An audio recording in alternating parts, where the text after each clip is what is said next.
to galacticconnection.com, one of the most popular blogs on the World Wide Web today for alternative news. Stay tuned for the latest information on our world shift from enslavement to galactic involvement, as well as current intel on any blockages impeding us from our sovereign birthright. Knowledge and self-mastery are key at this time. Our commitment is to present you with the latest breaking conspiratorial articles, off-world messages, exopolitics, cutting-edge technologies and sciences, and also an ever-significant intertwining of spiritual support and metaphysical scope that one needs to dive down the rabbit hole in search for truth with balance. We are truly on the horizon of a new golden age filled with the promise for more love, worldwide peace, and accelerated intuitive skills, where every living being can exist in cohesion and abundance. It is whatever we envision and dream this new world to be. I say to you now, let's redefine the new world to the beginnings of our own precious heaven on earth. Galactic Connection is here to provide the pulse of Mother Earth through an eclectic range of interviews each Tuesday afternoon from 3 to 4:55 p.m.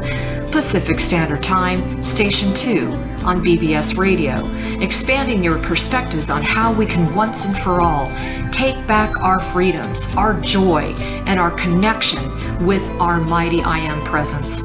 Our intention remains true to connect hearts and minds everywhere in order to obtain global unity and galactic and universal acceptance.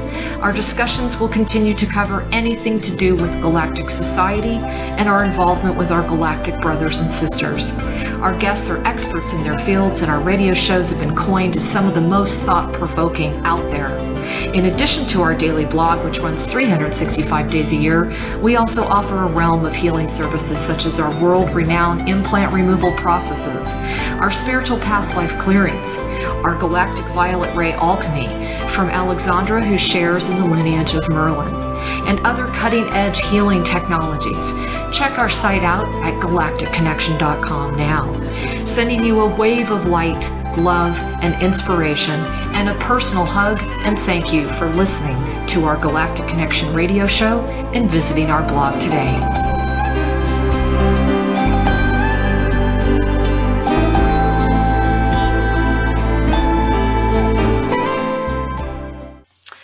Hello everyone, this is Alexandra Meadors of galacticconnection.com, and today we have a pre-recorded interview with none other than Frank Thayer, who is also representing Scott Ramsey and Suzanne Ramsey regarding the Aztec, New Mexico UFO crash and the recovery behind the whole thing.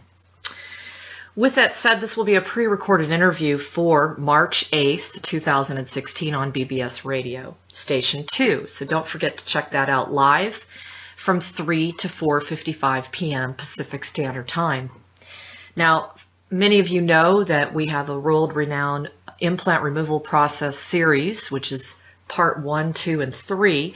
We have just added part 4, which is the Guardian Protection Initiation. It is pretty mind-blowing. I've had it done. It is amazing. Make sure you take the time to check that out. We are also working on a phase 5 for those who are suffering other types of attacks regarding curses and spells and black magic. And believe it or not, that's a lot more common than people think. And so just stay tuned, because we really want to help everybody receive their own sovereignty, which is your divine right. Anyway, I was really intrigued by interviewing these guys. One of the reasons is Frank, my father, was a fighter pilot during this era, and he became absolutely obsessed with the whole UFO crash. He must have bought, I mean, seriously, tens upon tens upon tens, I mean, hundreds of books, literally, on UFO crashes. And because I grew up in an environment where that was just an accepted reality, knowing that there were extraterrestrials, he himself had had 3 encounters. I was very intrigued to talk to you today. And I thought this would be just so perfect. And, you know, people being able to really see that there was something other than just Roswell, because everybody immediately thinks of Roswell when they think of, you know, these types of crashes. Just for everyone to know, Frank Thayer is a Ph.D., and he came to the Aztec Incident project in 2009 when Scott Ramsey shared witness information at the recovery area of the Hart Canyon location. Thayer is a New Mexico native with extensive journalistic education and experience. He's also a professor emeritus at New Mexico State University in Las Cruces, and he has professional experience as a writer, an editor, a photographer, and an educator. My goodness, Frank, do you even have time to be alive? where he's also lived and taught for 11 years. He's a published book author and a co-author of the Ramsey's successful book that they've just released, which is called The Aztec Incident, Recovery at Hart Canyon. And this is what we're going to review today and hopefully get a little more insight into where Frank went with this whole experience. Now, for whoever is not aware, this incident took place in New Mexico on March 25th, 1948. And I'd kind of like to open it up with you, Frank, as to how did this all begin? I mean, I know you all literally went into significant depths of research. In fact, I saw that over 29 years was compiled to bring all this information forward. Over $500,000, folks, was spent to bring this information to light. And apparently they reviewed over 55,000 documents from government agencies. So I am just going to sit back and listen because this is a very interesting story. And it's such a huge cover-up. And it did not receive the press like Roswell did. And I think my first question is, why is that? Boy, you started off very well. Somebody once described the Aztec incident as like a bag of pretzels. There's so much wound around to the cover-up and the suppression, and yet it all, once it's laid out, it makes perfect sense. Now remember that Roswell now seems to be part of the national consciousness, but when it happened in 1947, it was a one-day story. It disappeared, and nobody paid any attention to it until Stanton Friedman discovered Jesse Marcel in Louisiana and ended up with the Roswell Incident book, which I remember in 1980. Wow. But here we have, 8 months later, a flying saucer was seen in the early pre-dawn darkness by two policemen patrolling the northwest New Mexico sector. And they were following this thing. It was going by the highway, and it seemed to be wobbling. And they decided they were going to see if they could find out where it was going, because they'd seen UFOs before. So it wasn't anything new to them. And ahead of where they were driving, there was a rancher, 5:30 in the morning, coming out to feed his goats. And he saw this large glowing disc over his ranch and then headed straight north. And this thing struck a cliff across from his ranch. Sparks flew, and you'd think that it would have completely destructed, but no, it lifted up and kept going. And so here we have these cops following, and the next thing we know is some oil field workers in Aztec were told by their supervisor that they were afraid there was a fire out on Hart Canyon Mesa, which is about 11 miles from the little town of Aztec. They got out there. It was still, sun hadn't come up yet. And definitely there was smoldering brush on top of the mesa, but where the oil installation was at the bottom of the mesa, there was no danger.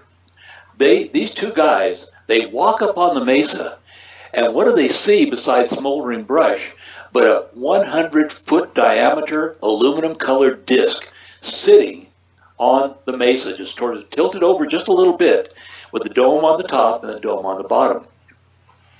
And you figure the guys, 18, 19 years old, they don't have any sense of mortality. I remember that very well. And so one of them got up and walked around on this flying saucer.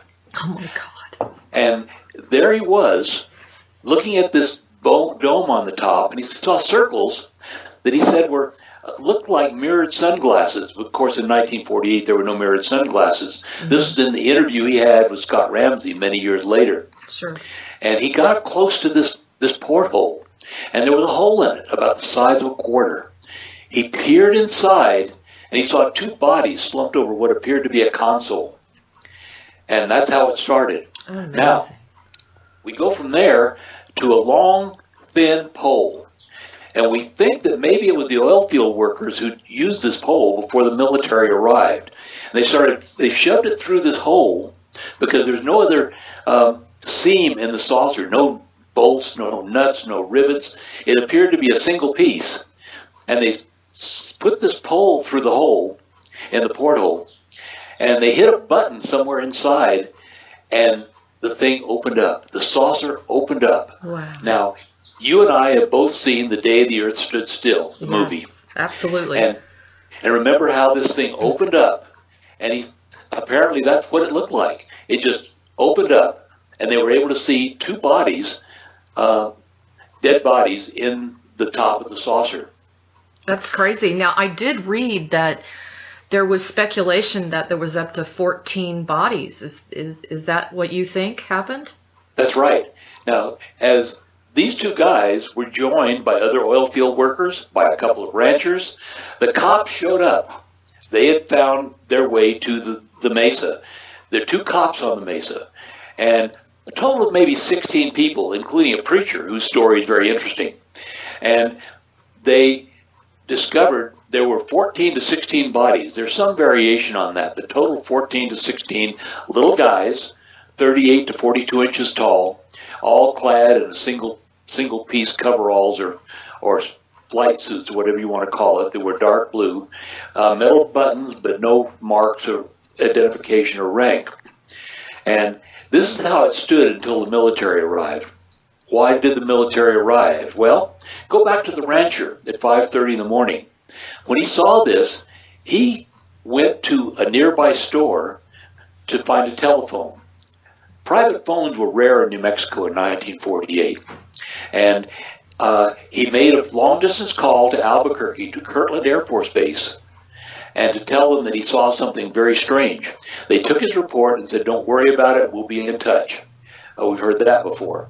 And so the military was aware, and maybe because of radar, they already knew that this craft was flying over northwestern New Mexico, because this is in the area where Los Alamos is. And Los Alamos was the home of the atomic bomb, as you well know. Yes. Okay, so by the time the sun was up in the morning, here comes a helicopter flying over the mesa. And Doug Nolan, the primary witness, said he didn't know what was more astounding to him, the disc sitting on the mesa or the helicopter, because he had never in his life seen a helicopter. Wow. And so there we go. And the military was on the way. And when they got there, of course, they stormed the mesa, divided everybody up into groups, and debriefed them, which is saying, you didn't see anything here. You will not say anything about this for the rest of your life, because this is national security. And remember, there was a time when people trusted the government. And after World War II, I think people still did. If the government told you something, you could believe them. And we have come a long way since then. Yeah, that's an understatement, isn't it, Frank? So now my first question is, they had never seen a helicopter. When was the helicopter actually developed and created? It was after World War II, but it wasn't brought into service until 1948-49, and it became useful in Korea in 1950 to 53. And those people who saw MASH, the TV series, saw that they were bringing wounded in by helicopter. And of course, by Vietnam, they became multi-use combat aircraft. But it was very rare to see a helicopter, and these two oil field workers had never seen one. Wow, that's amazing. And you know, I noticed one of the quotes that really hit me in the book. It says, the war had made New Mexico a training ground for all kinds of stuff like this back then. Yes. Now, of course, I grew up in New Mexico, but there were probably more military in New Mexico than there were civilians. And you had Roswell Army Airfield, which became Walker Air Force Base in Roswell. You had Los Alamos National Laboratories, where they developed the atomic bomb. You had Kirtland Air Force Base. You had Sandia Laboratories. You had White Sands Proving Ground, 4,000 square miles through the center of New Mexico, where they were firing German B-2 rockets. And so you can see there was so much military stuff going on. It's no wonder that whoever these extraterrestrial visitors were, they were very interested in what was going on here, because the first atomic bomb was exploded right in the middle of New Mexico, right? Yeah, supposedly. And so we had all this activity, and of course the Roswell incident in 1947, where there's a crash and dead bodies, and now we have another one. We have in Aztec, in March 25th, 1948, you had a 100-foot disc and 14 to 16 dead guys, and they weren't green, they weren't gray, they appeared to be cooked, they appeared to be charred, they were a brown color, and there's a lot of speculation as to how they were killed. Did the hole appear as they were coming into the atmosphere and decompression killed them? Was it radar? Radar, of course, being microwaves, and they were very strong radar at the time, and they may not have been prepared to defend themselves against that. It could be that at Los Alamos, this anti-aircraft fire punched a hole in their porthole and decompressed the cabin. This is all speculation, and we have absolutely no information about that. But we are sure that 14 to 16 alien bodies were recovered from that craft. So now, do you have any idea where those bodies were taken and what happened to them? As a matter of fact, we do. And the latest book, the Aztec UFO Incident, which was released in December as a sequel to our first 2012 book and the Recovery at Heart Canyon book, that we got the book on the street, and we have learned in the months since then, we've been able to pin it down. We were pretty sure, but we now know that the Aztec saucer ended up at Wright Field, now Wright-Patterson Air Force Base. Wright Field in Dayton, Ohio, is the center for foreign technology investigation. And they would have had cryogenic facilities. They would have had the hangar space, the security to do this.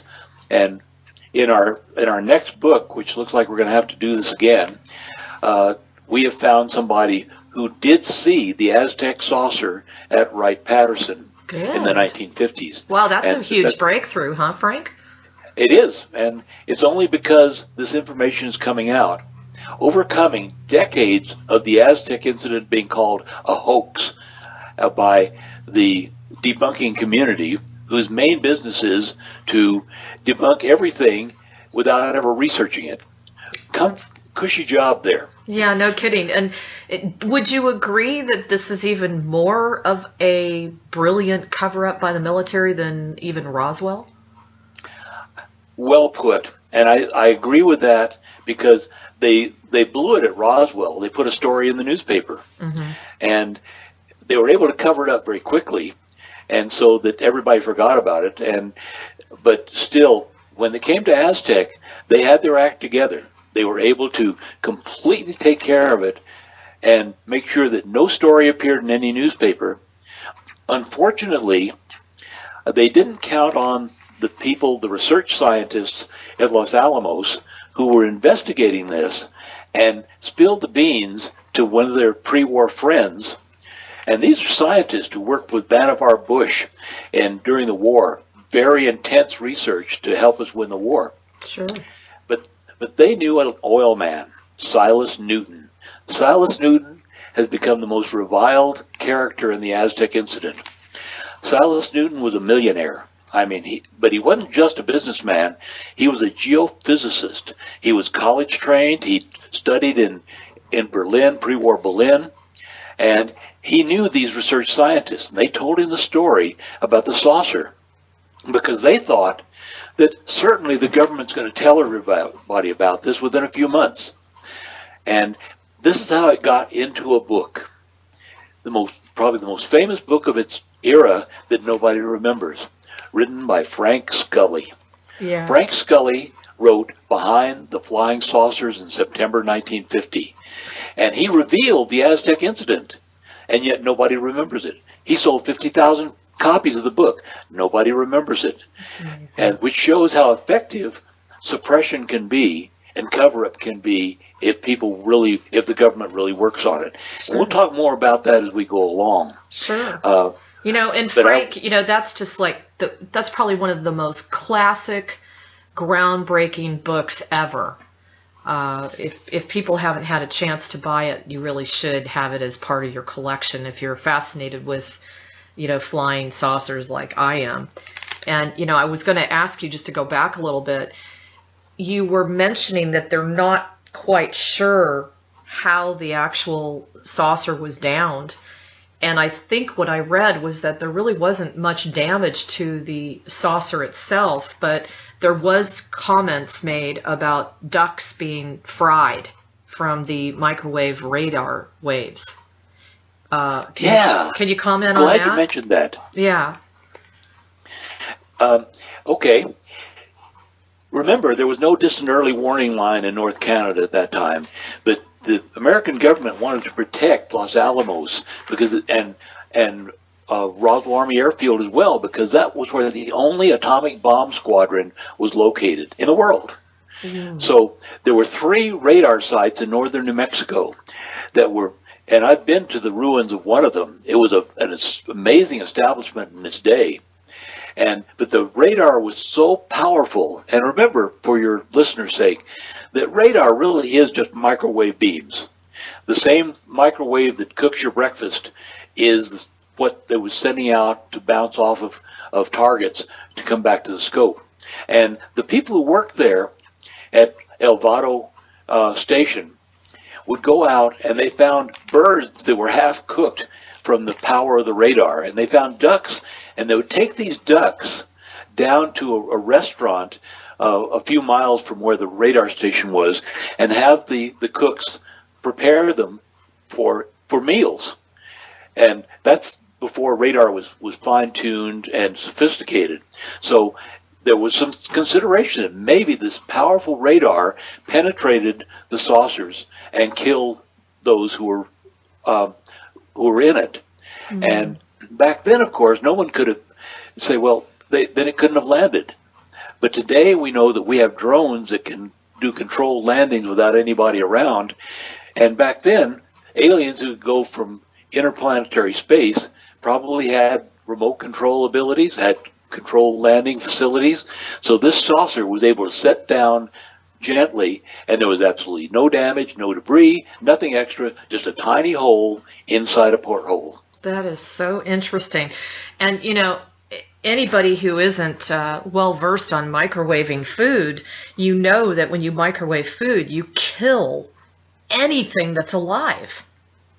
Your food is dead once you microwave it. It's one of the worst things you can do is eat dead food through a microwave. So I can't imagine that the microwave towers and the radar wouldn't have something to do with this. Mm-hmm. And that's as good a theory as any. Others people say, well, maybe, like say, anti-aircraft fire penetrated the porthole and that's how they were killed. We don't know. We just know that there were dead aliens, and we are sure that the final destination in 1948 would have been Wright Field, which later became Wright-Patterson Air Force Base. Interesting. That's so interesting. Now, you mentioned that they were wearing the blue kind of flight suit unitards. Has there been any speculation on which star system they possibly came from? No. No. There's nothing. There was, I will say that, and I think Frank Scully revealed this in his book, that they found they described as a book, pages of parchment that had hieroglyphics on it that they still, as far as we know, have never translated. And you can't translate a code when you have no common ground between the species that issued it. Right. But they found various things. I think they found some sort of heavy water and tablets that they thought were food and a few things like that inside the saucer. So they seem to be definitely organic creatures who were living in the saucer and flying through our skies. And that's as far as we've been able to get in determining what the government discovered. But Frank Scully said this. He said the scientists who would tell their story for nothing in 1949 would not tell it for $20 million in 1950. The lid went down hard. Yeah, I bet. Well, you know, especially when it's presenting a whole new concept of our reality, that we have extraterrestrials living outside this world, you know, which they didn't want and still don't want anyone to know about. You understand this very well, but let's take a quick trip to a guy who was on the Mesa, a preacher. A Baptist preacher had a church in Mancos, Colorado, just north of the New Mexico border there. And he had missionary work. He worked throughout the north, the Four Corners area, which, as your listeners know, is where we have 4 states meeting: Colorado, New Mexico, Arizona, and Utah. Right, the Four Corners. And so he even taught Indians on the Navajo reservation, taught them English. But he was driving that morning, early morning, and he saw lots of dust going down this dirt road, and he thought, I wonder if there's been an accident, and I can go, maybe I can help in some ways in comforting if there's some casualties. He went up on the mesa, and he saw the saucer. He saw the bodies. And the military, of course, told him the same thing he told everybody else. You will not speak of this. It is your duty to keep silent. He went back to Colorado that night, and he called the deacon of his church to his house, and the deacon brought his son, Walt Sayers. And he said, I have to tell you about this. And he told them the story of what he saw on the mesa that day. And the son, Walt, was the one who told Scott Ramsey the story. And Walt said, I remember this story all my life because I never once, for the first time, I saw a grown man crying. And the Solon Brown, the Baptist preacher, said what he saw shook his very concept of existence. And that's how strong it was in 1948, when people still believed that human beings were the only conscious force in the universe. There was no life outside of Earth. And it's hard for us to imagine that today, but that's how people saw things back in the World War II era. So this really rattled a lot of people's cages as far as their belief systems. I was even going to ask you that. I was wondering, you know, here's this small little town called Aztec, and they're faced with this where they actually see these bodies that clearly are not human bodies. It must have been an amazing event. Yes, and who are you going to tell? No one's going to believe you if you tell the story. These 16 people who were on the mesa, they were held their peace for most of their lives.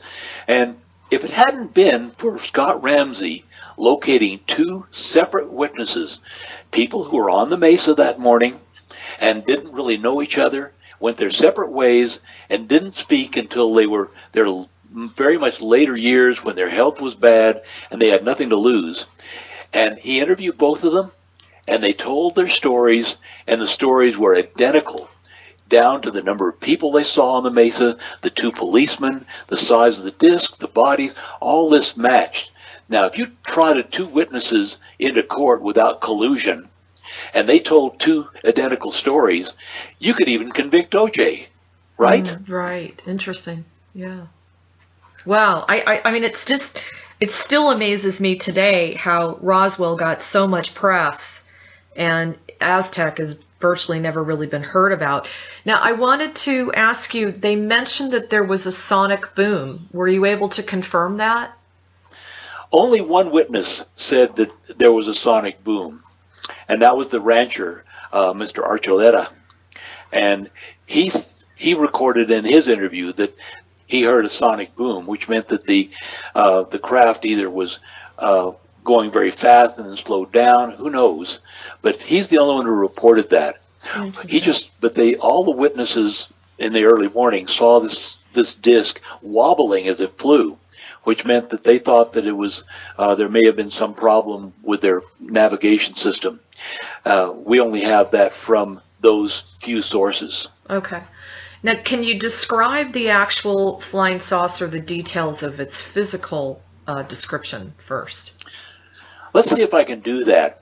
99.9 feet in diameter by measurement. Wow. And it was very thin, very flat.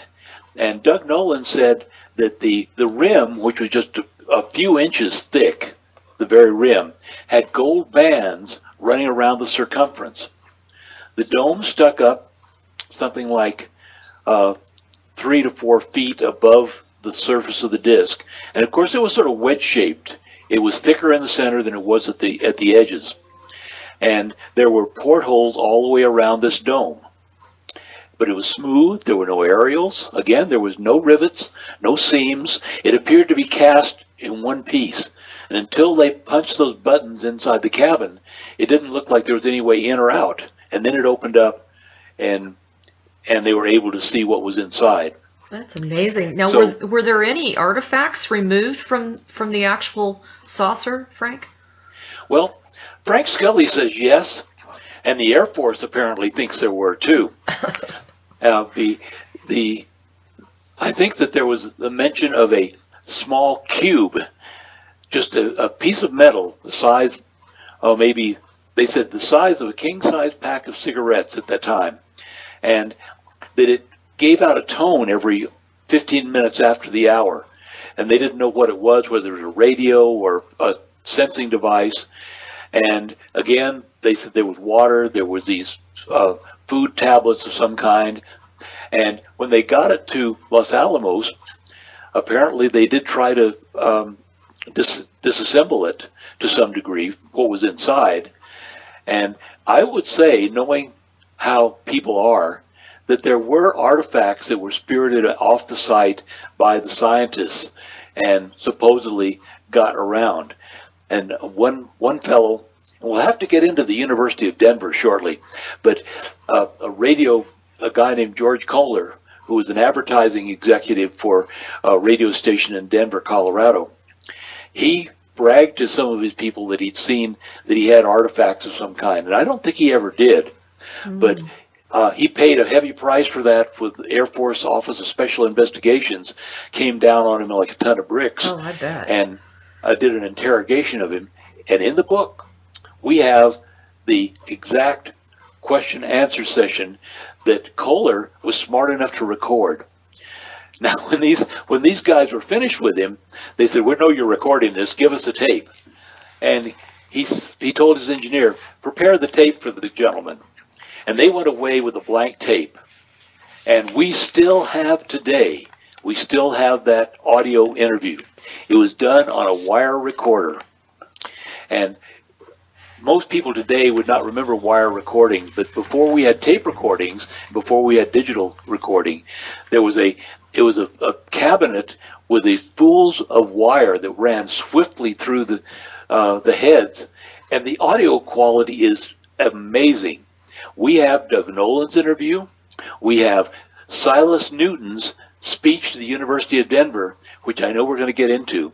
And we have George Kohler's interview with the Air Force Office of Special Investigations, which I don't know, I've never heard of another interview with them that's ever been successfully recorded. I know. I thought that was fantastic. And I just want to remind everybody, the book is called The Aztec UFO Incident. It's by Scott Ramsey, Suzanne Ramsey, and Frank Thayer. And it also has a preface by Stanton Friedman, which is awesome. So please do yourself a favor, because this has so much meat in it as far as the way in which you investigated it. I mean, you really looked at all angles. I was super impressed with the book. Now, Frank, question on, the fact of the craft goes down. I think I remember reading that there was some sort of concrete platform underneath, and that this was a big question mark as to how did this fit in? What did this have to do with the craft actually landing there? Do you have any perspectives on that? Thanks to Scott Ramsey's curiosity. And this guy, he's a bulldog researcher. He never lets anything go. And because, what we really wanted to write was the best flying saucer book ever written that could not be challenged by the debunkers. So when he discovered the site, and he's worked on it, like I say, for about 30 years, that he found that here's a small mesa, and the road from Aztec goes right around it and then heads north up into Colorado. But somebody cut a road from the basic road up on top of the mesa, which is, let's see, maybe 50 yards. Who would bother making a road up 50 yards up on to the top of a mesa? And along this road, there is a concrete block about 3 foot long, maybe a couple of feet wide, and I forget how deep it is because it's buried in the ground.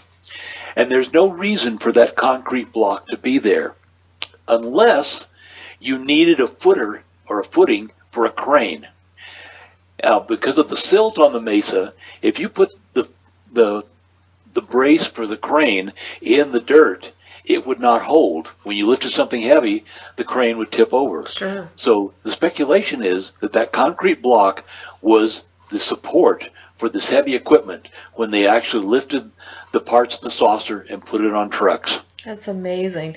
Now, and you guys do an awesome job of determining how it's thought that they actually moved this massive saucer, 100 feet wide.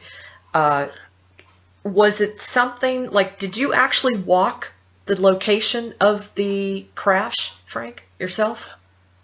Yeah, I've been on the mesa. I've walked around. It's funny. You get up there. There's scrub juniper and things on the top of the mesa, but there's a flat spot big enough to hold a 100-foot saucer very nicely, and it's kind of chilling to stand there and say, I know this is exactly where this thing landed. It couldn't have been any other place. It couldn't have been any other incident. And you can look around and you can see for miles and miles and miles, and you can imagine this thing coming up from the south and settling down on the mesa. But Scott and Suzanne Ramsey spent a lot of money saying, okay, we have to prove that you can get the saucer off the mesa. Go back to Frank Scully. Frank Scully revealed that the military discovered that the saucer was modular. It didn't seem to have any construction points, but you get inside and it was held together by pins, heavy pins. They removed these and they were able to divide the saucer into 3 segments. Each of these segments was 30 feet in width, and they loaded them onto what we call the Dragon Wagon. The Dragon Wagon was a combat vehicle meant to haul damaged tanks off the battlefield in World War II. Perfect for this kind of work. Yeah. So you put the saucer, and the book has a chapter and shows diagrams of how this thing would have been fitted onto the Dragon Wagon and tied down. And you go down the back roads, and you can get from the Aztec Mesa there down to a place where you can get to Los Alamos with very few people, if any, ever being the wiser. That's amazing. And that's what they did. That's amazing. Now, where do you at this point through the investigation think that it ended up? Well, we think that it went to Los Alamos. We're sure it went to Los Alamos first because that's the kind of information that the research scientists provided. But then, and we don't know how they shipped it there, but it went to Dayton, Ohio, which is a long way by road, no interstates back then. But I know from my travels in the Southwest, I was at one time a cadet at Texas A&M University, and we're driving down the highway before there was an I-10, and I saw a convoy, and there was a long trailer covered with canvas, and it was probably an ICBM, but there's no way to tell. And so the government hauled stuff like this all the time, and nobody pays any attention to it because you can't see what it is. And we see that in Kecksburg. They hauled that away. And the Roswell craft, I'm sure that they had bigger pieces that they had to take by truck to, again, Wright Field. No Area 51 at that time. Area 51 was still an atomic bombing range and Groom Lake, and it was only later that Area 51 was developed, and it's possible that some of this material ended up there. With 14 to 16 bodies, you can spread them around to research facilities all over the nation. Yeah, that's a good point. And you know, if you think back to that time frame and the fact that we were just coming out of World War II, rebuilding the United States, as well as getting prepared and being pulled back into Korea, national security was at an absolute high, magnified point, wouldn't you say? I mean, that must have really added to the whole drama of clamping this down and not allowing these 16 witnesses to ever, comment on it. I know that they were threatened, right? I gather from the witnesses that they used patriotism as the key. In Roswell, the threats were naked. They were death threats. It was frightening what they did in Roswell. I think they were a little more subtle on the Aztec Mesa. But we have to remember where we were at that point. We won World War II, but the Soviets were suddenly a terrible adversary, and we felt that our entire way of life was threatened by communism.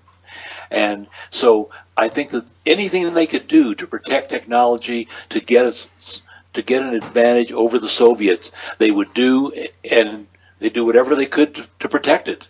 Yeah. So I think that's where we stand there. Well, now that brings up a good point, because here we are post-World War II, and we've now all of a sudden started the Operation Paperclip. Can you go a little bit into that? Because that plays such an important role as to why this was very mysterious and very, just very bizarre. Yes. Thank you very much for mentioning it. Operation Paperclip was top secret at the time, but I know that at least 2,000 former Nazis, scientists, engineers, policemen, military people were brought over from Germany at the end of the war, because we had no way of combating the Soviet Union. We didn't anticipate them to be our adversary, but yet they were devoted to communizing the world. So the Germans were the only ones who really knew what they were about, and we picked.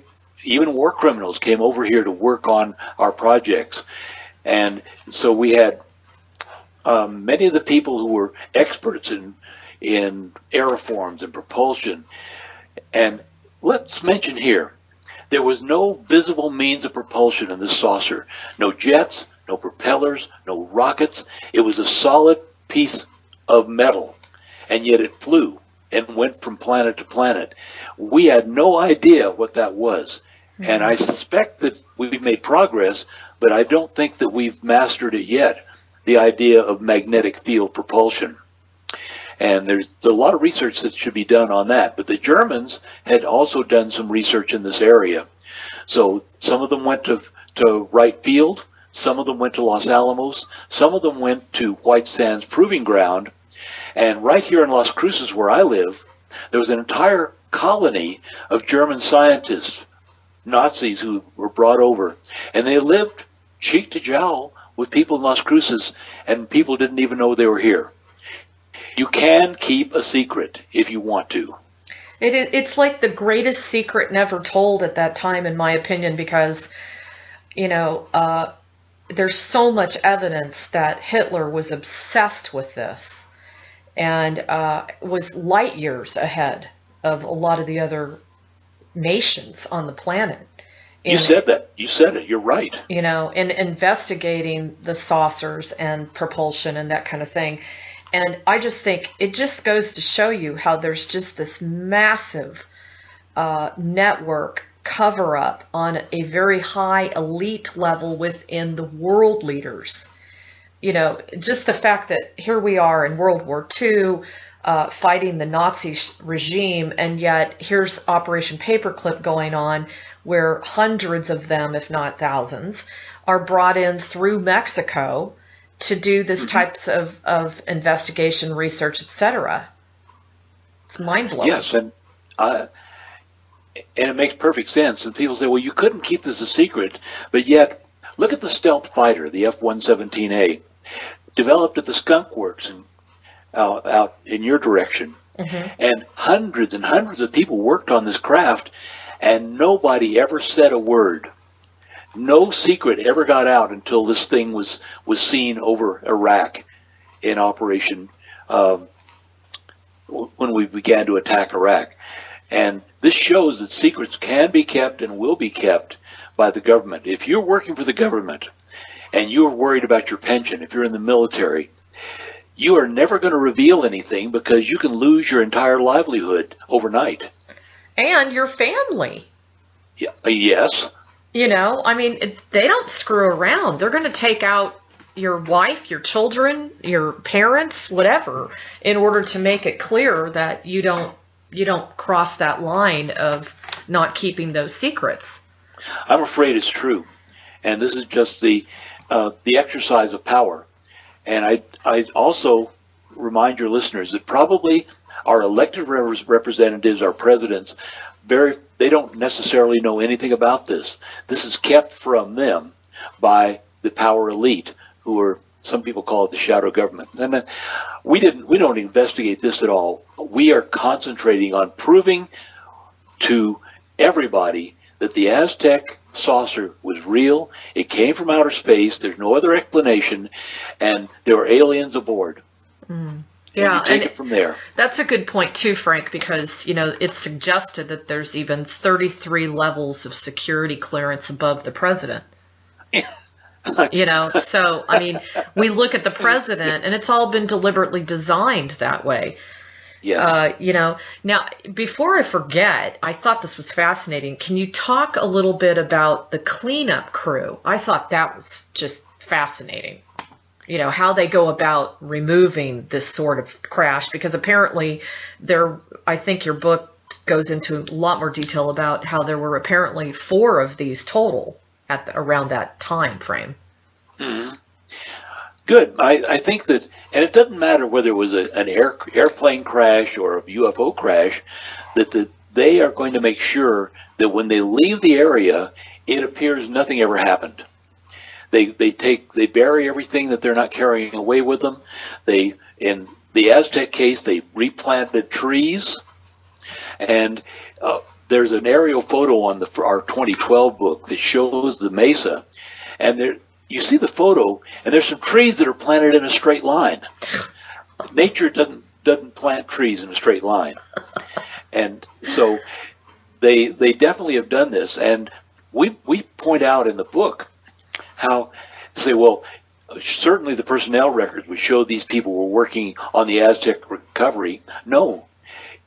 These records were kept at Walker Air Force Base, formerly where the Roswell Army Airfield, and the people working in personnel were tasked, anybody who was assigned to do this cleanup were they're on temporary duty in Florida, they're in the, they're in the hospital, they wrench their elbow playing tennis, and so on, so that if they go back and say, well, I was there recovering a flying saucer, no, we have your personnel record. You never went anywhere near that. You were in Roswell the whole time, or you were on vacation in Bermuda. And every aspect was controlled. And I'm sure they've gotten better at it today. It is amazing. I think another thing, you guys did an outstanding job just in showing the massive disinformation campaign, how they actually cunningly used specific people to create this into a hoax. And I'd really like to get into that. But before we delve into that, I'm curious, how did Frank Scully successfully get his book published? He was under the radar. Interesting. He didn't know the science. At first, he didn't know the scientists. Silas Newton, the oil man, met him and befriended him and introduced him to a couple of these scientists. And Frank Scully called them Dr. G, G-E-E, 8 to 9 scientists that he knew about that he would never reveal by name, who had revealed the saucer story to him and to Silas Newton. And so the government was not aware that this secret was out. This happened between 1948 and 1950. And they had not, I don't think they had expected these government scientists to leak this information to their friend, the oil man. And when it got out, they had to work double time to do what they did. And I think that when we get into this, you'll begin to understand how effective they were in destroying the story for decades. Oh, big time. Now, and before we dive into that, talk to us a little bit about Project Blue Book, because I feel that that's what's kind of hanging over the whole saga of not hearing about the Aztec crash. Well, we go back and we begin in 1947. We had the Roswell incident, and then the same year, the government instituted Project Sign, supposedly to collect flying saucer data. And then we have Aztec in 48, and then in 1949, the government closes Project Sign and opens Project Grudge to replace it. And their whole job there through the 1950s and 1960s is to debunk the whole idea. They had a Robertson panel in 1953. Remember the flying saucers overflew the American Capitol in 1952, summer. Yeah. And so they had a panel, and the panel was designed to explain to the public, there's nothing here, keep moving folks, nothing going on here. And in the 1960s, they had the Condon Committee. In 1962, of course, they created Project Blue Book to the official government investigation. Well, I mean 1952, sorry about that. And it replaced Project Grudge. And supposedly the open investigation of flying saucers, it was nothing of the kind. It was a PR device. They had a couple of people, and you sent your sighting in, they filed them, and they explained them away, and you were done. And finally, we had the Condon Committee in the 1960s. In 1968, the Condon Committee, oh boy, this was an academic exercise by respected academics. Professor Condon was a panel paid by the government to investigate the UFO phenomenon. And he said at the beginning, I know what the conclusion is going to be, but I'm not supposed to reach it until for another year. And the conclusion was there's no evidence there was ever anything to the UFO phenomenon. Now, one of his committee members was a Professor Roy Craig, who lived in north of the New Mexico border. Professor Roy Craig was signed on to the Condon Committee report, but he visited the Aztec crash site more than a dozen times. Wow. And why would he do this? Obviously, he knew better than what the Condon Committee had to say. Mm-hmm. So, and Blue Book was then, in 1969, terminated. December 1969, they decided there was never any evidence that there was such a thing as a flying saucer I'd ever seen. None of the reports were believable.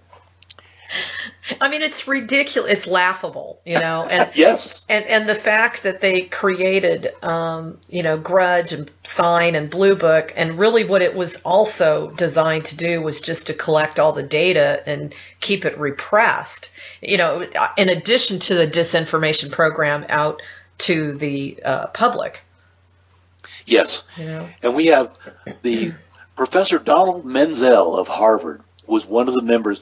Supposedly, he was also a member of the MJ-12. And yet, his outward product, he wrote books on flying saucers to show there was no such thing. He's the one who created things like swamp gas, temperature inversion, weather balloons, and all these things that showed how stupid people were when they saw flying saucers. Oh my God. And that has been so permeated the public that nobody wants to report when they see a UFO. They know what they've seen, but they dare not report it because the media and other forces will laugh at them and call them crackpots. It's so crazy. I mean, I had to laugh when I saw that one of the disinformation campaigns was about cotton balls. Oh, yeah. I love that one. Can I go on that just for a minute? Yeah, please do. I thought it was hilarious. March 1950, 2 years after the Aztec incident, the town of Farmington was overflown by swarms of flying saucers. These were aluminum craft darting through the air. They're all aluminum except one. One was glowing red. And some people said it was a tribute to their fallen comrades 2 years ago. But hundreds of people in the town of Farmington, which is about 11 miles from Aztec, they were there, and they saw it. It was a front page story in the Farmington Daily Times, but it never made it anywhere else. Wow. Because they interviewed a state policeman. His name is Andy Andrews, and he told the press what the people are seeing is fluff from cottonwood trees, which is something that happens in the spring. And that's the quote that was carried nationwide. Now, Andy Andrews, you know what? Andy Andrews was on the Mesa in March 1948. He was one of the ones who saw the Aztec saucer. Now, I wonder why he debunked this one. Wow. I'll leave it for you to speculate. Yes, of course. Well, you're getting too close to the truth here, you know? Yes. Way too close. Well, let's talk about how does the government and this shadow government, as we call it, how do they go about preventing this type of information from being acceptable, intelligent, realistic? Where do we go from here? What ended up happening once these 16 witnesses were stifled? Was there anybody at that time who wanted to come forth and say, you know, to hell with this, I'm going to make sure I get this information out? No, before I get there and unwind the pretzel, so to speak, we have found, and we haven't proved this, but we have found anecdotal evidence that everybody who was on the Mesa that morning prospered in life. Now, remember Matt Brazel in Roswell? He's the guy who found the debris field down there. Yeah. He was a poor as dirt rancher's helper, and 2 weeks after he reported it and he was hauled in for his debriefing, he had a brand new pickup truck, he had enough money to buy a frozen food locker in Tularosa, and he never said another word about Roswell from that day forward. Wow. So what about these other people who became, if not wealthy, very well-to-do later on? I can see somebody prospering, but oil field roughnecks becoming wealthy seems unlikely to me. Mm-hmm. I'll let your listeners think about that when we go back, and let's see how the government was able to completely stifle the Aztec saucer. We are in March of 1950, about the time of the Farmington mass flyover. Scientist X is scheduled to give a lecture at the University of Denver, Colorado, to a Science 101 class. Scientist X chickens out because his government employers have said, you're not going to talk about this. But he'd already told the story to Silas Newton, the oil man. Silas Newton becomes Scientist X. He walks out on the stage, and we have the tape. We have every word he spoke to that class. Wow. And it's a wonderful interview, and you're really there when you listen to it. And he tells these people, wall to wall, standing room only, in the lecture theater in the University of Denver, there is such a thing as a flying saucer. And he tells them about Aztec. Not 500 miles from here is where this saucer landed. And at the end of the lecture, he was caused so much hubbub that his George Kohler, the radio station guy we've mentioned who did the interview with Air Force special investigators, hustled him off the stage and got him out of Dodge, hiding him. And within an hour, the government officials were there at the University of Denver saying, we want to know who that guy was. Scientist X didn't have a name at that time. And it wasn't until Scully's book came out that people had it put one and one together to come up with this. So The University of Denver forms the beginning of Scully's book and the lecture that was given there. Okay? Wow. So, in March 1950 to September 1950, September, Frank Scully's book is issued. And it's out of the bag. You'd think that everybody in America would now understand that there is a flying saucer and it's been recovered. Well, what they had to do is make Frank Scully appear to be a dupe or a fool. And there's always a spoiler in every event. Our spoiler is a fellow named J.P. Kahn, C-A-H-N, a rich guy, born rich, never had to work a day in his life. He was freelancing for the San Francisco Chronicle. And he went to Frank Scully when he heard about this incident. He said, I want to buy your story. I'll pay you $25,000 for your story. And I want to break it to the nation through the San Francisco Chronicle. Frank Scully said, no, I'm going to write my own book. And that did not sit well with J.P. Kahn, who was used to getting his own way. And so he decided then he was going to go to Silas Newton. Silas Newton was loyal to Scully. And so J.P. Kahn decided, I'm going to get you.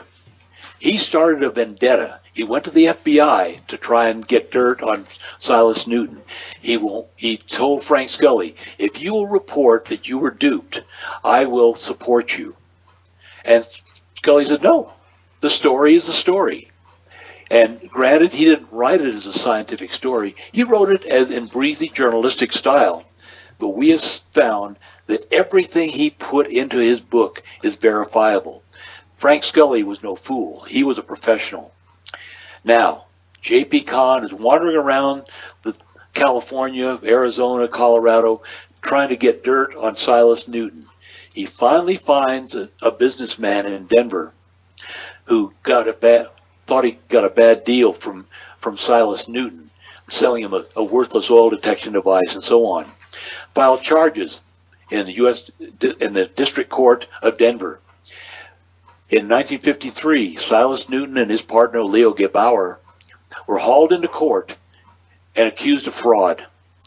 And they were unable to mount a successful defense. They were not allowed to bring their own devices in.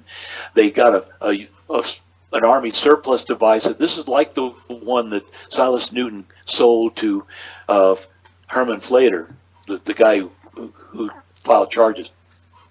Found guilty. You know what? He was never sentenced. He was never fined. He was told to pay court costs. Silas Newton paid the court costs, and it was done. But the damage was, and the reason the FBI cooperated, because this way, if Silas Newton was a crook, therefore Aztec was a hoax. Can you follow that logic? No. But and the fact that he didn't get charged and he didn't end up doing any jail time. It almost feels to me like a stage performance. Yes, and they staged it very well. They arrested Silas Newton, threw him into the back of a police car, put him in jail, hauled him across from California to Colorado, and treated him like a common criminal. But he took it all in good stead, and when the trial was done, he was found guilty. He and his friends went out to dinner that night, and he was his usual jocular self. He didn't realize that the goal was not the criminal charge, but the goal was to completely destroy his credibility and Frank Scully's. Wow. And it worked because it wasn't until the 1980s that somebody came up and said, I want to take another look at this. And and of course Scott Ramsey was taking another look at it, having discovered it, never having known about Frank Scully's book when he did. Incredible. I have to read this one, if you don't mind. I just think it's so excellent, this one paragraph.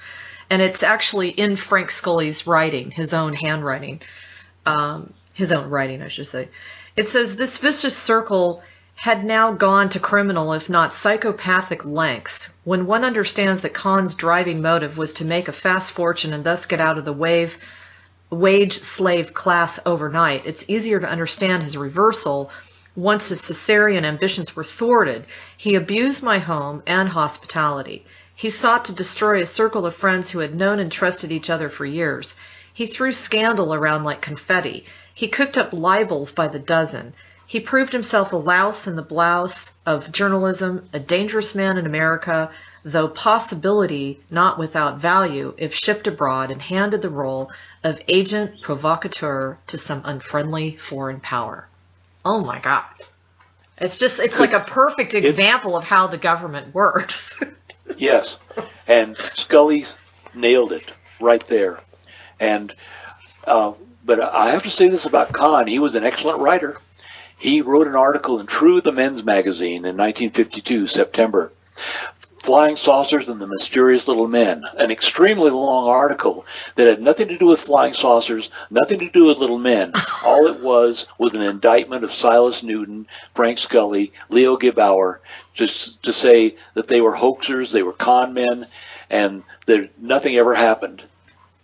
And this article, there's still people in the flying saucer field today who say it was a hoax. That's all it ever was.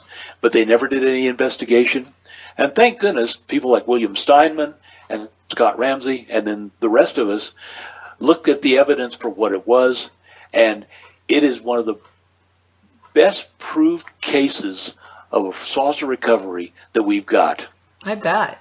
And, you know, I was going to ask you, have you determined who had hired Kahn? Because I don't feel, you know, Kahn, in my opinion, just by reading your book, it's very obvious to me he was sent in to do this very deed, which is to discredit Scully and to bring down this whole suggestion that this really happened.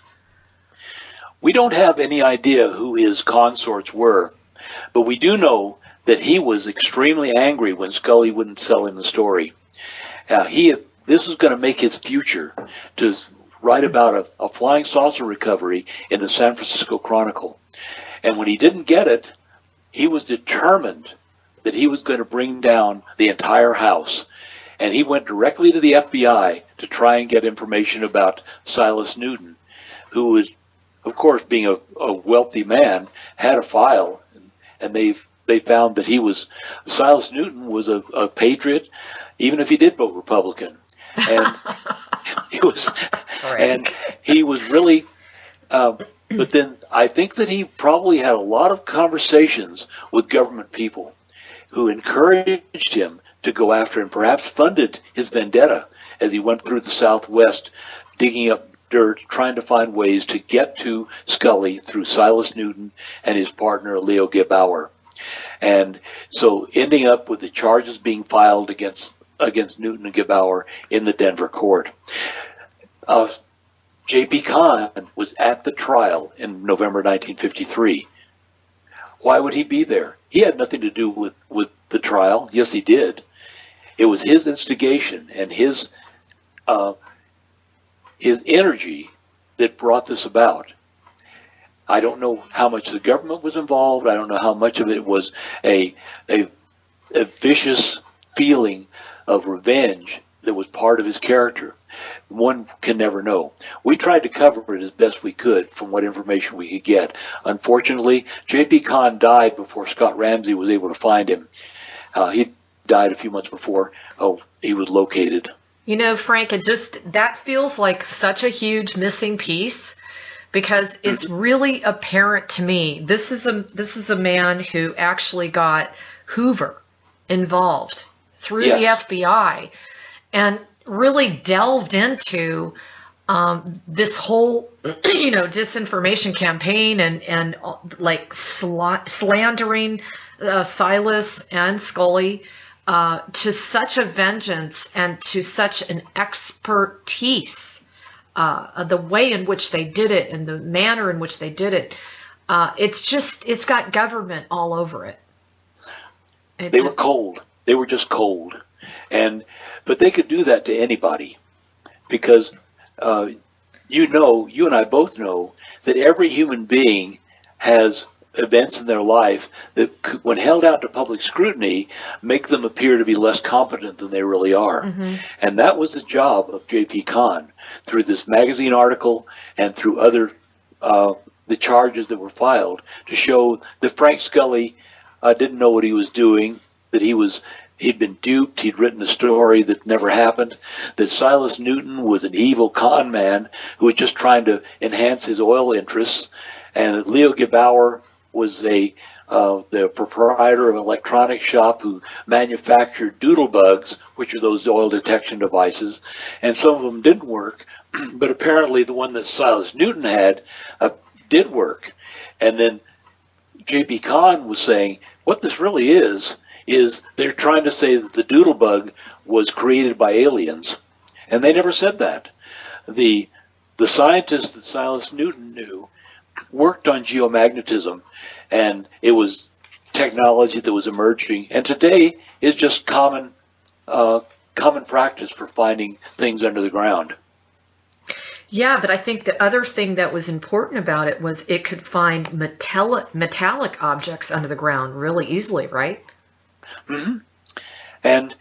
But Silas Newton said that you can use these devices to find oil, water, metals, gold, silver, and today, of course, you can buy one in the corner store. You get a metal detector that will detect just about any type of substance.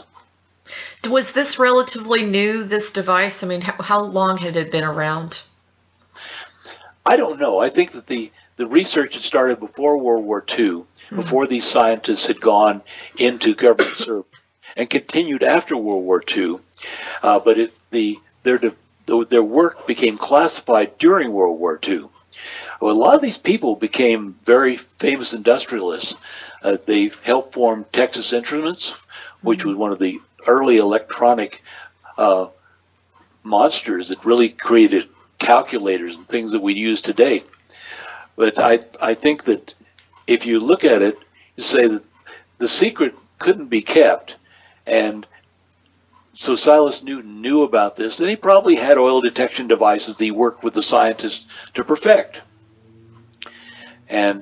But this is a sidebar that they were able to make it seem as though Silas Newton was just a con man, and the black boxes he was using didn't do anything but bilk people out of their money. Right. And the other thing that doesn't wash with me is that Kahn was already wealthy. He had no issues with money. Yes. He already had prestige as a journalist. And so why go after this particular story with a vengeance when he had the ability already? That door was already open for him to be able to take that into any other arena, in my opinion, just by reading his background.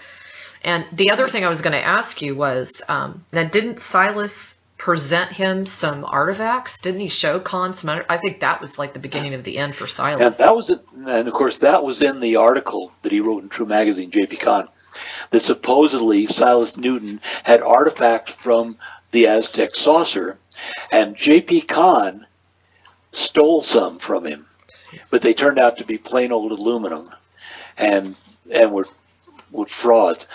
I personally do not think, I don't know if Silas Newton actually had artifacts or not, but I do not think he would have allowed J.P. Kahn to steal anything from him.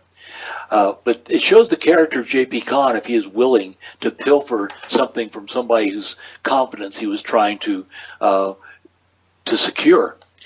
And this shows a lack of character. Sure. I don't think there were any alien artifacts that J.P. Kahn ever handled. Well, that's interesting. So basically, that was a lie too. Yes. Know? Okay, so it's just all part of building this story upon another story upon. How long did this whole smearing campaign go on? Well, it started around the time Scully's book came out, and went until through 1953. Oh my God. And in 1952 is when Kahn published his long article. But before that, we have, and again, we located in the University of Wyoming archives, which has all of Scully's papers and recordings. That's where we got these recordings of the Denver lecture, of the interview with George Kohler, and so forth. And what they have in the archives was a typescript written by, I think it's an autobiography. I don't think Scully wrote this. It was Silas Newton's autobiography, not complete, but maybe 200 or 300 pages worth. and I still have a copy of it. And he talks about his life, he talks about his marriages, he talks about his golfing, he talks about his oil field experiences, and he talks about flying saucers.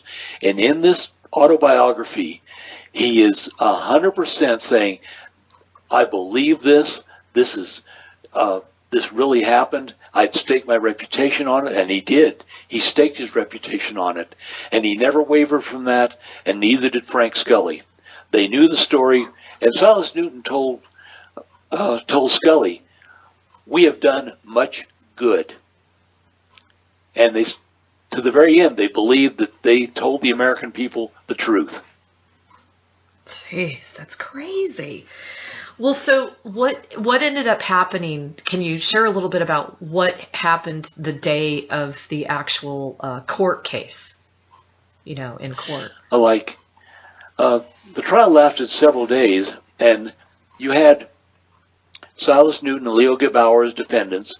You had a fellow named Herman Flater, who was the one accusing them of bilking him of $35,000 or whatever it was, and you had the district attorney in Denver who was prosecuting the case, and they brought witnesses. Herman Flater, they would not allow Silas Newton to bring his witnesses in, and they would not allow him to bring his device in for inspection by the jury. And it was very much an engineered court appearance. We've covered it fairly well, but I think even online you can find the transcript of the trial. And anybody who reads that's going to say, these guys were railroaded. Wow. It was predetermined. They had to find Newton and Gebauer guilty of fraud. But after that happened, they never did sentence them to any prison time. They never did sentence them to pay a fine. It was all swept under the rug, and along with it was the Aztec saucer. Oh my God! Now, what happened to Newton and Gebauer? I mean, what were their lives like after this massive smear? They went back, and Silas Newton, after this, was still the same man he always was, and he went from then, and we tracked him to the final place he worked. And this, strangely enough, in my home area in Grant County, New Mexico, Silver City. And he had an office in 1971 in Silver City, New Mexico. And he had a conflict with somebody over a mining claim. And somebody wanted to charge him with fraud over this mining claim. But the person who bought the claim from him said, I don't want to prosecute, I want the claim. And so he had the same thing, but it was then that he was in his 80s at that point, and he died. He had a hydroponics farm down near Deming, New Mexico, which is about 55 miles south of Silver City. It's right on I-10. And so he was experimenting with all manner of things. He was a born entrepreneur.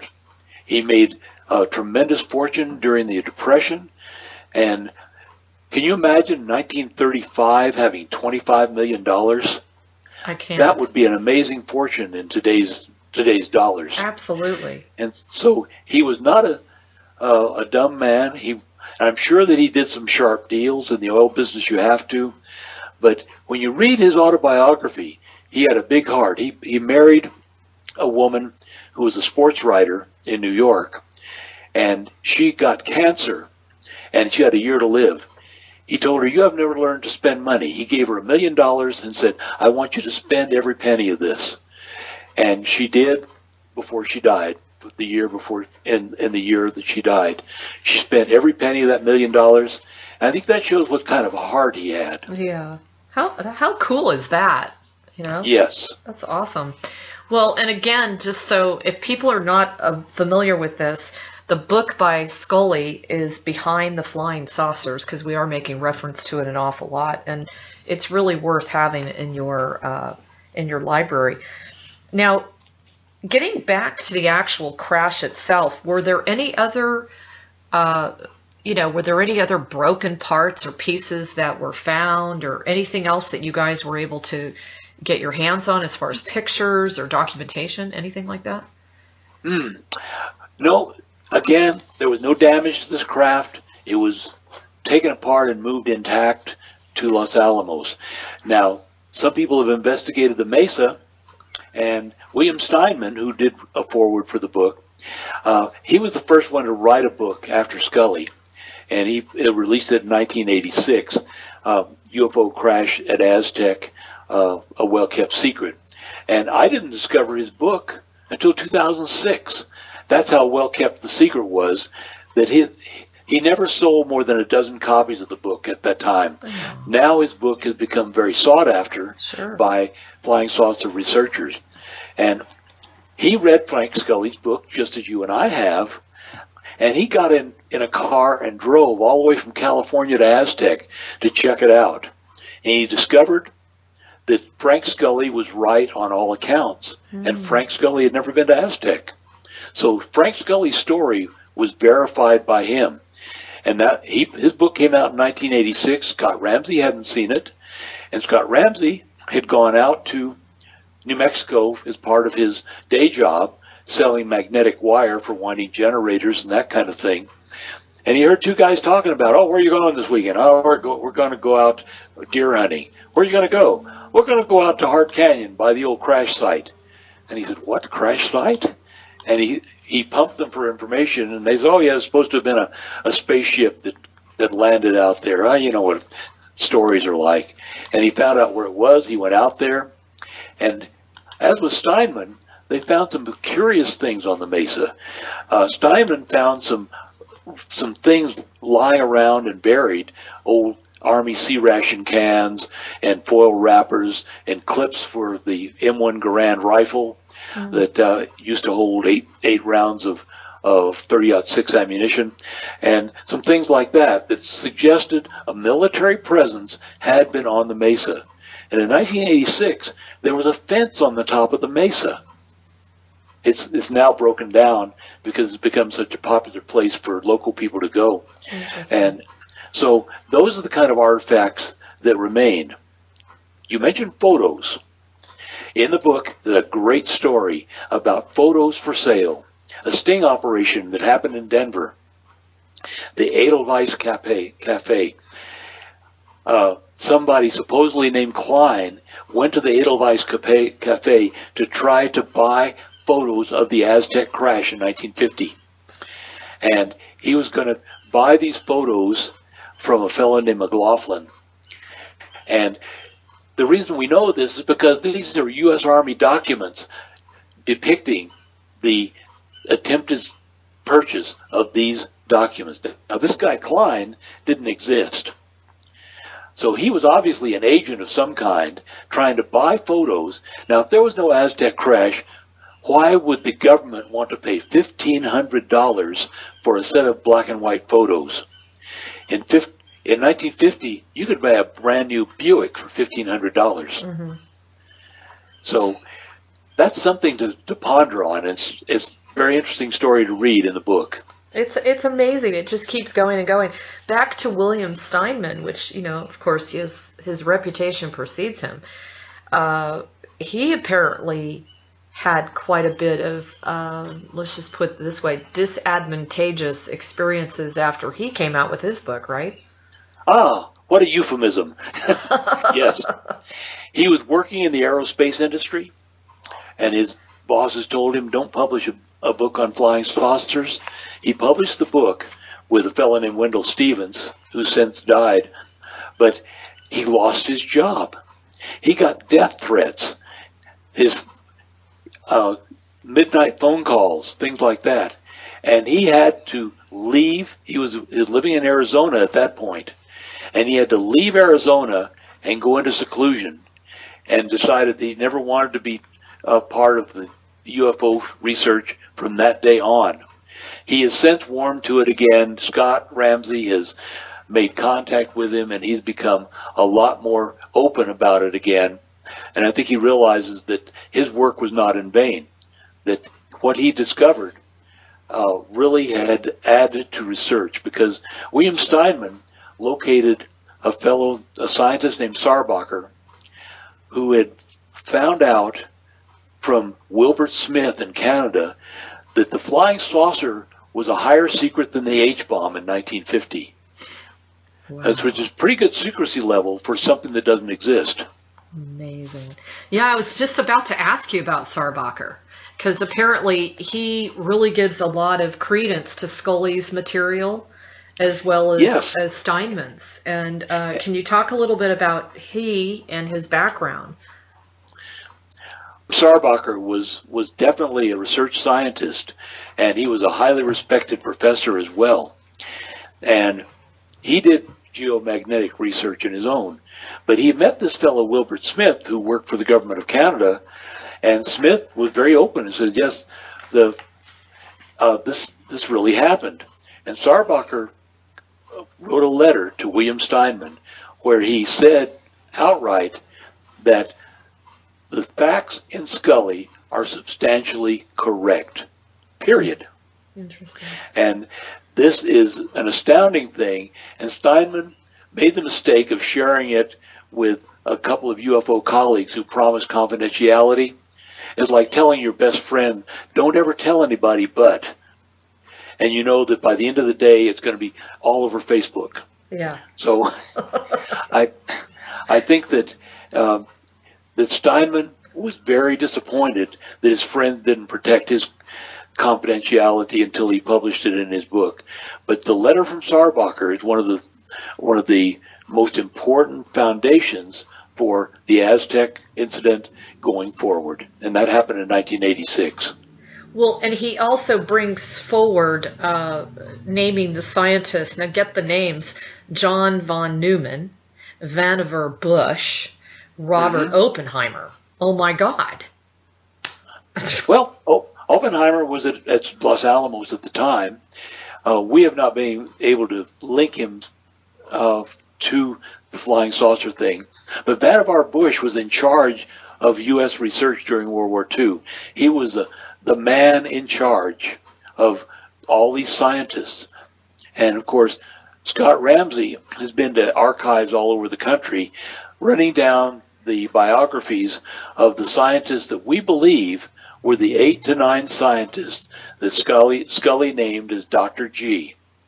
And we have short bios of every one of these people, and we're pretty sure that they are the ones that talked to Scully, and a couple of them are primary candidates for revealing the information to him along with Silas Newton. And Silas Newton probably knew all 8 to 9 of them. That's just crazy. I mean, this is such a cover-up. It's just so obvious. I also wanted to just read this small clip from Sarbacher's letter, supposedly you guys quoted. And it says, there were reports that instruments or people operating these machines were also a very lightweight, sufficient to withstand the tremendous deceleration and acceleration associated with their machinery. I remember in talking with some of the people at the office that I got the impression these aliens were constructed like certain insects we've observed on Earth.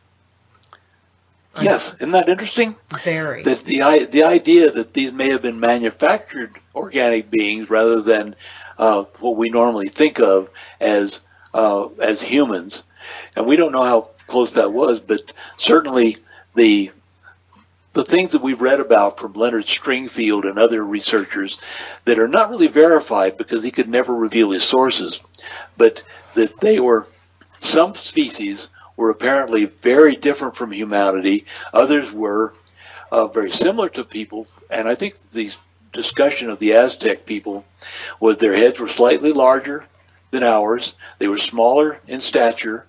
They had very small noses, if any, not much in the way of pinna for the ears, and slits for mouths.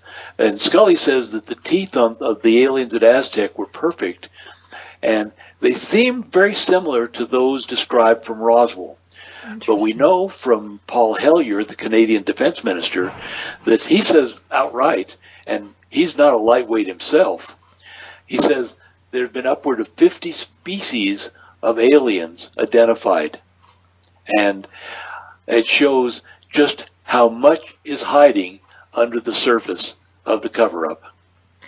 You know, Frank, in all of my interviews, I can't remember who it was I interviewed, but they were saying that, you know, for every type of species on this planet, there are going to be races. And we already know there's so much documentation about the mantids, which are of like a praying mantis looking species. You know, you have the ant people. People have had direct affiliation with them. You have the bees, believe it or not. There are people that have had experiences with them. So it does not surprise me that these could be of some sort of, insectoid / humanoid type race. You never know. No, and that's all speculation. We can, if we use our reasoning, we say, why not? Right. I mean, it doesn't necessarily, evolution does not have to produce the kind of organic creatures that we are, correct, much as we like ourselves.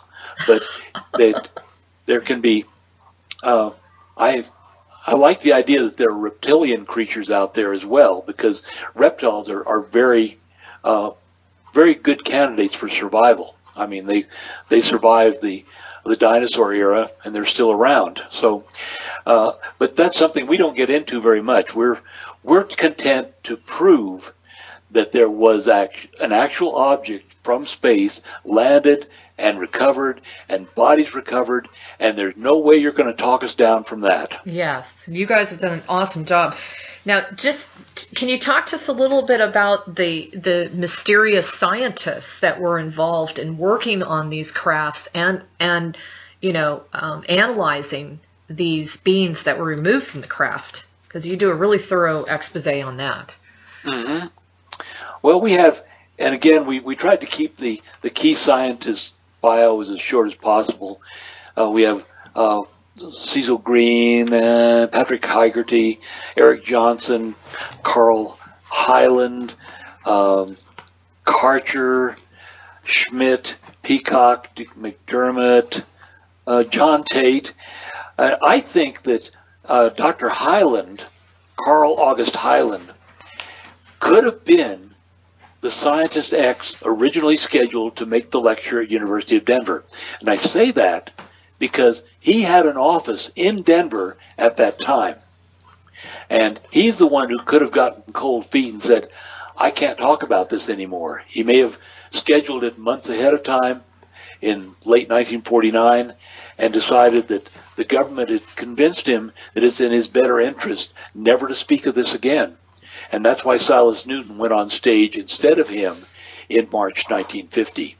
So, but all these scientists had expertise in electronics, in geophysics, in areas of magnetism, and magnetism keeps coming back as an important element. Silas Newton was convinced that this saucer was propelled by magnetic waves, and they were generated from gravity. And you and I both know, we've just heard about the gravitational waves they've now recorded in outer space around these two black holes. Yes. But I think that somebody once said that once we solve gravity, once we understand gravity, all the secrets of the universe will be open to us. And I kind of agree with that. Albert Einstein, in his unified field theory, said that gravity and electricity and magnetism were all bound up together, and these things create mass and they create time. We feel imprisoned by time, but it's only a dimension that we will eventually find ourselves outside of. But I digress. I'm getting out of my field. No, I like it. Keep going. I agree with you. And I really think that as organic beings, we are sort of compressed into a time-space continuum, and we appear to age and we appear to die, and yet most of us realize that death is only a transition, that there is no such thing as an ending of existence. And once people realize that, life becomes a completely different entity for us. And I think that this is, if these craft are traveling using gravity, or negation of gravity, if we could but master that, there would be no more need for electric power stations, be no more need for rockets boosting satellites into orbit, and it would become a complete revolution in the way life is lived on Earth. And maybe there are governments who feel we're not ready for that. Yeah, well, we know that the governments, quote, feel we're not ready for that, unquote. But with the statistics showing, I mean, good God, what are we up to now? Something like 70 to 80% of the public now believes that, you know, flying saucers and whatever you want to refer to them as, UFOs, do exist. I mean, I think this is an old storyline that, quote unquote, we're not capable of hearing the truth, and I just think it's a bunch of garbage. But it still is part of doctrine. And yes. I would say this, Alexandra, and that is, once doctrine is established, it's very difficult to dislodge it. And if in 1948 people look back at Orson Welles and the War of the Worlds broadcast and said, this is how the public will react to any revelations, they are never going to change. And that's just the way it's going to be. I would say that we can't expect any change, and I've said this openly. I don't believe that the government, whatever we want to call the government, will ever reveal what it knows about UFOs. It never will. No matter how much proof is out there, how many seminars there are, how many symposia, they never will. And established universities will not, by and large, investigate UFOs. Mm-hmm. It's just not done. Astronomers will never admit there is such a thing. It's death to your profession if you say you kind of accept they could be real. You know what, that's a really good point, Frank, because the other thing, we talk about this a lot within the community, and the fact of the matter is we are in the midst of disclosure, but it's a more subtle disclosure. That's number one. Number two, I don't think that the disclosure that we are hoping for is ever going to happen, which is exactly what you're referring to, from the standpoint that the majority of the people that have participated in that big secret, okay, that they claim that none of us have the capacity to handle, they are all incapable of crawling out of the hole that they were absolute, total, complete liars. Because once you dig deeply enough and you find out what they have been privy to, there's really no sugarcoating that the fact is they've held this from all of us. It is our sovereign right to be able to know what is in our world and beyond, period. And, you know, you're right. They're never going to come out if they can. Cover, you know, it's a CYA thing. They will not only lose their careers, but they're going to be, geez, in my opinion, it could be a massive witch hunt by the public masses when these things start really coming out in, you know, exponential amounts of data, which is already starting to happen. Mm-hmm. You put it very well. And we start in 1950, 33% of the public said they believed flying saucers were real. Today, conservative estimate, 55%, accept that some UFOs are extraterrestrial spacecraft. The more education you have, the more likely you are to accept the reality. But one of the courses I've taught for many years is propaganda and public opinion. Interesting. And once you understand propaganda, you realize that the public, the mass public, wants the government to be their daddy. Mm-hmm. The government will tell you what's real and what's not real. And the Associated Press, and again journalism, which I teach, they will not cover UFOs. It's just not done. It's considered to be fringe science, and therefore only crackpots believe in UFOs. That's crazy. And they're not going to change their policy. That started in 1947 with the way the government treated the press after Roswell. And it hasn't changed in 60 years. That's just crazy. That's really interesting that you got into propaganda, because that really is the government, in my opinion. And it is time for the human race to take off their diapers and step into their training wheels. Really, I mean, we are at a place in time where we need to grow up and open our eyes and recognize who are here to support us and literally create that which we want, which is a more peaceful, when I read your book, the one thing that it really solidified for me is even those such as Silas, okay, even though he seems like an upstanding guy who had all this information and, really tried to bring it to light and that sort of thing, I still have to step back and even be suspicious of the role that he played, from the simple standpoint that he was a millionaire, if not a multimillionaire.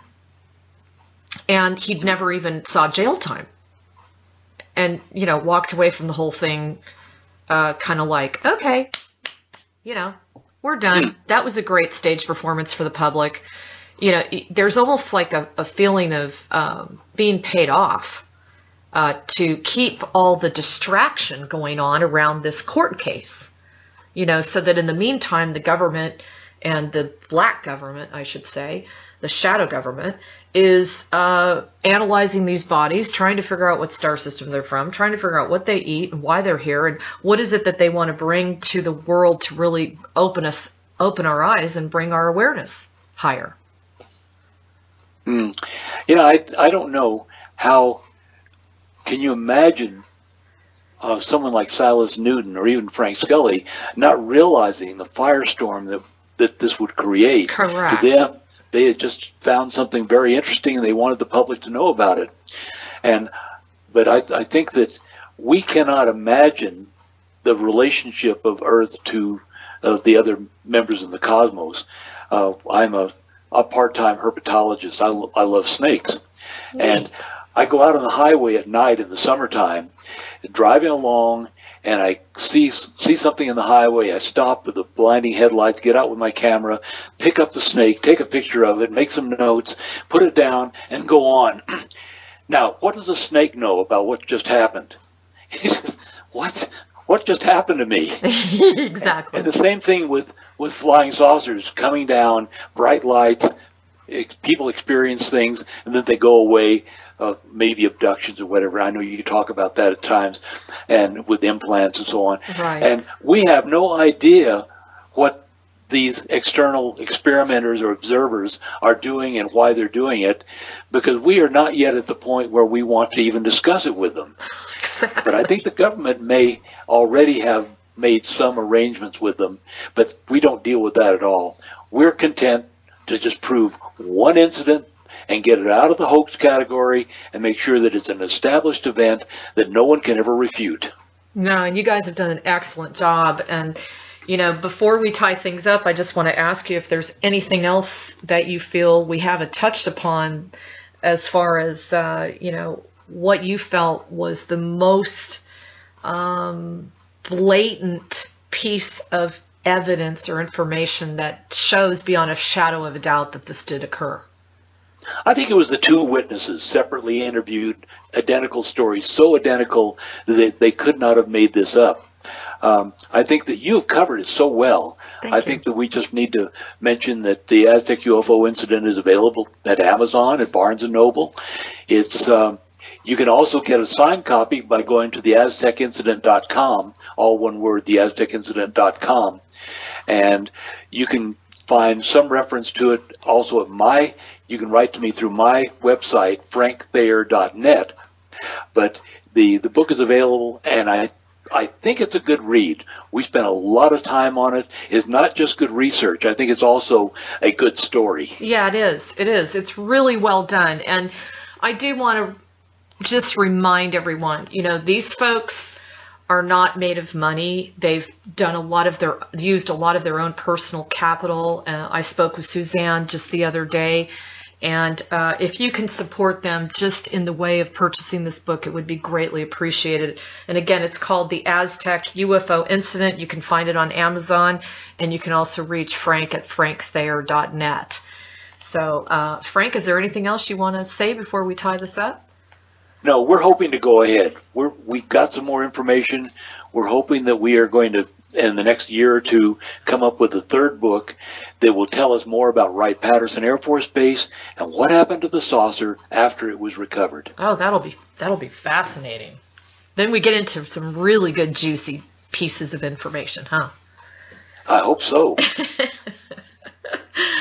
Okay, well, thank you, Frank, for coming on today. I really appreciate it. And we also want to thank again Suzanne and Scott Ramsey for their participation in this amazing feat, which was to go through, 55,000 plus documents just alone to bring this information forth. I mean, this is really, truly one of the greatest secrets never told about a flying saucer that's been downed here in our United States of America. And we've got more of those documents will come out too, I'm sure. Yeah, I think it's been a blast here, and Scott, Suzanne, and I really thank you for bringing us on the show, and we wish you well and hope to be back to see you soon. Well, thank you. Let me know when your next book is available, and we'll definitely cover it. I'm always fascinated about this kind of stuff. I can't help myself. I was the daughter of a fighter pilot, so he talked about this kind of stuff. I'd like to read that story, that's for sure. So anyway, I just want everyone to know that I love you, and I thank you for listening, and stay tuned. We've got some more juicy interviews coming up. Again, you can access all of our services and products, including the Violet Ray Alchemy, on galacticconnection.com.